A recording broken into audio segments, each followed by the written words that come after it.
नमस्कार दोस्तों, दिसंबर में आईपीओस की बहार बहुत ज्यादा आ गई है। एक के बाद एक मेन बोर्ड आईपीओस आते जा रहे हैं। ऐसे में 19 से 23 तारीख के बीच में एक और बढ़िया आईपीओ हमको यहां पर देखने को मिल रहा है, जिसका नाम है ममता मशीनरी।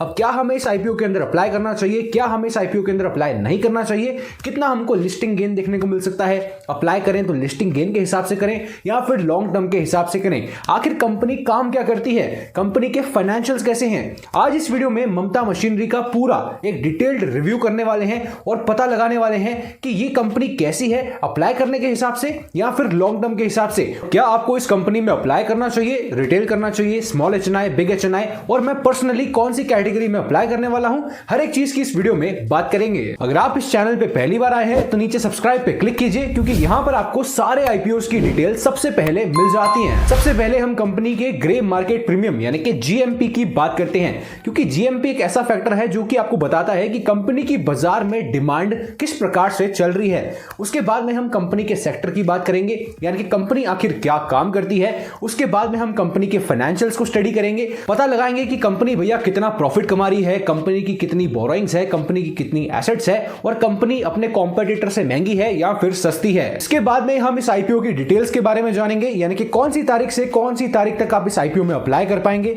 अगर अलॉटमेंट नहीं मिला तो पैसा वापस कब आएगा, रिफंड कब आएगा, इन सारी डिटेल्स की बात करेंगे। और अंत में बात करेंगे कि आपको इस आईपीओ में अप्लाई करना चाहिए या फिर नहीं। देखिए, मैं आपको सारी इंफॉर्मेशन बिल्कुल डिटेल में बताने वाला हूं। सबसे पहले इस आईपीओ के ग्रे मार्केट प्रीमियम की बात करते हैं आज की तारीख में। तो आज की तारीख में इसका ग्रे मार्केट प्रीमियम 45% चल रहा है, यानी कि 45% तक लिस्टिंग गेन की संभावना हमको यहां पर देखने को मिल रही है। अब हमेशा जीएमपी कभी भी एक्यूरेट नहीं होता है, आपको इस चीज का ध्यान रखना है। ये तो सिर्फ एक फैक्टर है जो कि आपको डिमांड बताता है। आपको कंपनी के फाइनेंशियल्स चेक करने चाहिए, कंपनी का सेक्टर चेक करना चाहिए। जीएमपी से हमको एक जनरलाइज्ड आइडिया लग जाता है कि भैया 45% का है तो डिमांड यहां पर अच्छी है। इसके बाद में अपन को कंपनी की बाकी डिटेल्स को चेक करना है। सिर्फ और सिर्फ जीएमपी के बेसिस पे आपको कभी भी आईपीओ में इन्वेस्ट करने का डिसीजन बिल्कुल भी नहीं बनाना है। आगे बात करें उससे पहले, अगर आपका अभी तक डीमैट अकाउंट नहीं है तो डीमैट अकाउंट की जरूरत आपको सबसे पहले पड़ेगी। भले आप आईपीओ में इन्वेस्ट करना चाहते हैं, म्यूचुअल फंड में इन्वेस्ट करना चाहते हैं, डीमैट अकाउंट तो आपके पास होना चाहिए। डिस्क्रिप्शन और कमेंट बॉक्स में अपस्टॉक्स और एंजल वन का लिंक आपको मिल जाएगा। दोनों में जाके किसी में भी जाके आप फ्री में अपना डीमैट अकाउंट खुलवा सकते हैं। डायरेक्ट लिंक आपको मैं डिस्क्रिप्शन और कमेंट बॉक्स में दे दूंगा। अब बढ़ते हैं वीडियो पे। कंपनी की डिटेल्स की बात करते हैं दोस्तों, तो ममता मशीनरी 1979 के अंदर इनकॉर्पोरेट हुई थी, यानी कि लगभग इस कंपनी को 45 साल हो चुके हैं। काफी पुरानी कंपनी यहां पर ये मार्केट के अंदर आ रही है। कंपनी का जो प्राइमरी काम है वो है मशीनें बनाना। जी हां, ममता मशीनरी यहां पर मशीन्स को डेवलप करती है, मशीन्स को बनाती है। अभी कौन सी मशीनें होती हैं? जो कि आपके पॉली बैग्स होते हैं, जो कि आप कुरकुरे खाते हैं, जो कि प्लास्टिक बैग्स होते हैं, ये कंपनी उन बैग्स को मैन्युफैक्चर करती है। बेसिकली कंपनी उन मशीनों को डेवलप करती है जो कि उन बैग्स को बनाने में मदद करते हैं। आपके प्लास्टिक बैग्स हो गए, प्लास्टिक पाउचेस हो गए, या फिर कुरकुरे पैक होकर आते हैं, वो प्लास्टिक का जो पूरा पाउच होता है वैसे पाउचेस हो गए। तो कंपनी का जो सेक्टर है वो यूनिक है, कंपनी जो काम करती है यूनिक है। ऐसी कंपनियां बहुत सारी नहीं है जो मशीनें बना रही हैं, तो ये कंपनी यूनिक सेक्टर में काम कर रही है। तो जितनी भी पैकेजिंग इंडस्ट्री होती है, एफएमसीजी कंपनीज होती हैं, जिनको अपने प्रोडक्ट्स को ऐसे पैकेजेस में पैक करना होता है, तो कंपनी यहां पर उनको मैन्युफैक्चरिंग सॉल्यूशंस प्रोवाइड करती है।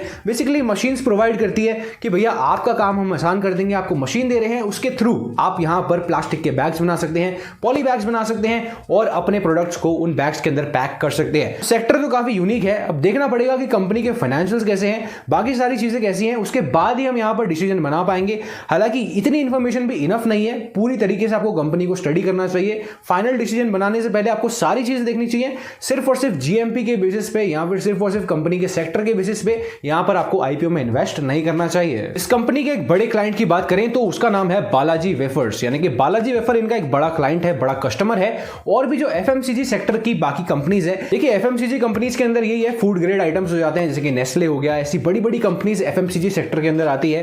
बालाजी वेफर्स भी एफएमसीजी सेक्टर के अंदर आता है। तो बालाजी वेफर्स इनका एक बड़ा क्लाइंट है, जो कि एक अच्छी बात है। और ये जो कंपनी है मशीन्स बना के दूसरी बाहर की विदेश कंट्रियों में अपनी मशीन्स को एक्सपोर्ट भी करती है। अभी तक 75 कंट्रियों में ये लोग अपनी मशीन्स को बाहर एक्सपोर्ट कर चुके हैं, जो कि अगेन एक अच्छी बात है। इनके फॉरेन कंट्रीज में ऑफिसेज भी हैं, फॉरेन कंट्रीज में एजेंट्स भी हैं, जो कि इनके काम को और भी आसान बना देते हैं। कंपनी के पास आज की तारीख में 2 मैन्युफैक्चरिंग यूनिट है। पहली तो है इनकी यूएसए में, जहां पर मशीनें बनाते हैं, और दूसरी है इंडिया में, यहां पर भी मशीनें बनाते हैं। तो 2 बेसिकली इनकी मैन्युफैक्चरिंग यूनिट है, जहां पर इनकी सारी मशीन्स को बनाया जाता है। मशीन्स को डेवलप करने के सेक्टर में, मशीन को बनाने के सेक्टर में एक एक लीडिंग एक्सपोर्टर है, यानी कि अच्छा एक एक्सपोर्टर है, अच्छा इनका काम है और सेक्टर भी थोड़ा यूनिक है। अब बाकी डिटेल्स की अपन बात करते हैं, कंपनी के फाइनेंशियल्स की बात करते हैं। भैया कंपनी फाइनेंशियली स्ट्रांग है या फिर नहीं। कंपनी के फाइनेंशियल्स की बात करें तो 3 पूरे सालों का डेटा हमको यहां पर मिल जाएगा और 2025 वाले फाइनेंशियल ईयर की बात करें तो पहले क्वार्टर का डेटा यानी कि 30 जून 2024 तक का डेटा हमको यहां पर देखने को मिल रहा है। कंपनी के साम्राज्य की बात करें यानी कि कंपनी के एसेट्स की बात करें तो डिसेंट ग्रोथ यहां पर देखने को मिली है। धीरे धीरे कंपनी के एसेट्स बढ़ रहे हैं, बहुत ज्यादा एकदम से नहीं बढ़ रहे हैं, धीरे धीरे यहां पर बढ़ रहे हैं, तो ठीक है। रेवेन्यू की बात करें तो पिछले 3 साल के जो इसका डेटा है वहां पर ठीक रेवेन्यू है, धीरे धीरे ग्रोथ हुई है, ठीक ग्रोथ हुई है। लेकिन जो पहला क्वार्टर है वहां पर उतनी अच्छी रेवेन्यू में ग्रोथ नहीं देखने को मिली है। अब एक क्वार्टर के बेस पे अपन डिसीजन नहीं बना सकते हैं, एक्चुअली पूरे साल का ही रेवेन्यू देखना पड़ता है। लेकिन यहां पर 2025 का सिर्फ एक क्वार्टर का डेटा अवेलेबल है, तो चलो ये भी ठीक है। इसके बाद में प्रॉफिट आफ्टर टैक्स की बात करें तो पिछले 3 सालों का जो प्रॉफिट है वो तो ठीक है, लेकिन यहां पर जो फर्स्ट क्वार्टर का प्रॉफिट है वो थोड़ा सा कम आया है, क्योंकि रेवेन्यू भी यहां पर कम था तो इसका प्रॉफिट भी थोड़ा कम आया है। इसके बाद में नेटवर्थ की बात करें तो वो भी धीरे धीरे कंपनी की बढ़ रही है। बोरोइंग की बात करें तो कंपनी के ऊपर उतनी बोरोइंग नहीं है, जो कि एक अच्छी बात बन जाती है कंपनी के लिए। जब भी कंपनी के ऊपर बहुत ज्यादा बोरोइंग होती है तो ये एक अलार्मिंग सिचुएशन बन जाती है कि भैया कंपनी के ऊपर कर्जा इतना है, कंपनी के पास उतने एसेट्स हैं नहीं, तो अगर खुदा ना खास्ता कोई इमरजेंसी की सिचुएशन आती है तो कंपनी उस सिचुएशन में क्या करेगी। यहां पर वो सीन हमको सॉर्टेड आउट लग रहा है, क्योंकि बोरोइंग कंपनी की बहुत कम है, कंपनी के ऊपर कर्जा बहुत ज्यादा कम है, जो कि एक अच्छी बात है। अगर इनके प्रॉफिट मार्जिन की बात करें तो 15% तक के प्रॉफिट मार्जिन इनके निकल के आ रहे हैं अभी के। पिछले सालों की बात करें तो 10, 11, 12% के इनके प्रॉफिट मार्जिन थे, जो कि अगेन एक अच्छी बात यहां पर बन जाती है। बस मुझे इनका 2025 वाले क्वार्टर का जो रेवेन्यू और जो प्रॉफिट आफ्टर टैक्स है वो काफी कम लगा, क्योंकि अगर आप इसको देखें तो साल के अंदर 4 क्वार्टर होते हैं। हालांकि ऐसा भी हो सकता है कि किसी महीने में ऑर्डर कम आ रहे हैं तो कंपनी का रेवेन्यू और प्रॉफिट कम है, लेकिन थोड़ा ज्यादा होना चाहिए था, थोड़ा एट पार होना चाहिए था। थोड़ा मेरे को इस क्वार्टर में यहां पर थोड़े से इनके प्रॉफिट्स कम लगे। हालांकि एक क्वार्टर के बेसिस पे अपन कंपनी को जज नहीं कर सकते हैं, पूरे साल का डेटा होता है, उससे ही कंपनी का एनालिसिस किया जाता है। तो ये तो बात हो गई फाइनेंशियल्स की। अब बाकी की डिटेल्स की बात करते हैं। इस कंपनी के डेट टू इक्विटी रेशियो की बात करें जो कि निकल के आ रहा है 0.09%, तो ऑलमोस्ट डेट फ्री कंपनी आप इसको कह सकते हैं। बहुत अच्छा रेशियो इसको माना जाता है, तो यहां पर इस चीज में भी कंपनी सॉर्टेड आउट लग रही है। अब बाकी डिटेल्स की अपन आगे बात करते हैं कि भैया कंपनी का आईपीओ कब आने वाला है, कैसे आप इसके अंदर अप्लाई कर पाएंगे, कौन सी तारीख है और कब आपको रिफंड देखने को मिल जाएगा अगर आपको अलॉटमेंट नहीं मिलता है। कंपनी का आईपीओ शुरू हो रहा है 19 दिसंबर को और चलेगा 23 दिसंबर तक, यानी कि 23 दिसंबर को आखिरी एप्लीकेशन की डेट है। 23 दिसंबर के बाद आप अप्लाई यहां पर नहीं कर पाएंगे, तो आपको डिसीजन तब तक बना लेना है। फेस वैल्यू की बात करें तो 10 रुपए पर शेयर है। प्राइस बैंड की बात करें तो 230 रुपए से 243 रुपए का यहां पर अपर बैंड है, जो कि 243 पे ही आपको अलॉटमेंट मिलेगा, क्योंकि इसकी डिमांड भी यहां पर अच्छी जाने वाली है। लॉट साइज की बात करें तो 61 शेयर का लॉट है। यहां पर अगर आप रिटेल में अप्लाई करेंगे तो मिनिमम 61 शेयर्स के लिए आपको अप्लाई करना पड़ेगा। टोटल इशू साइज की बात करें जो कि है 73,82,340 शेयर्स का, एग्रीगेटिंग अप टू 180 करोड़ रुपए। तो यहां पर लगभग 180 करोड़ रुपए का यहां पर इशू होने वाला है, फ्रेश इशू, टोटल इशू।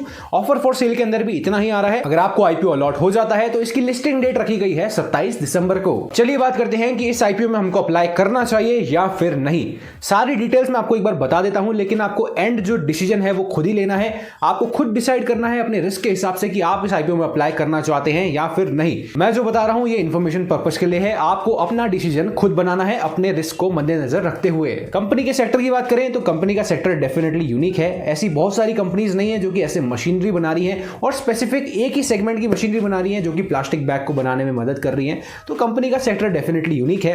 अपने कॉम्पिटिटर से कंपनी एक अच्छे वैल्यूएशन पे आ रही है, कम प्राइस पे आ रही है, तो ये भी एक अच्छी बात है। कंपनी के डिमांड की बात करें तो बाजार में अभी डिमांड भी हमको ठीक ठाक देखने को मिल रही है। 40-45% के अराउंड यहां पर जीएमपी देखने को मिल रहा है। बाजार में डिमांड भी कंपनी की अच्छी देखने को मिल रही है।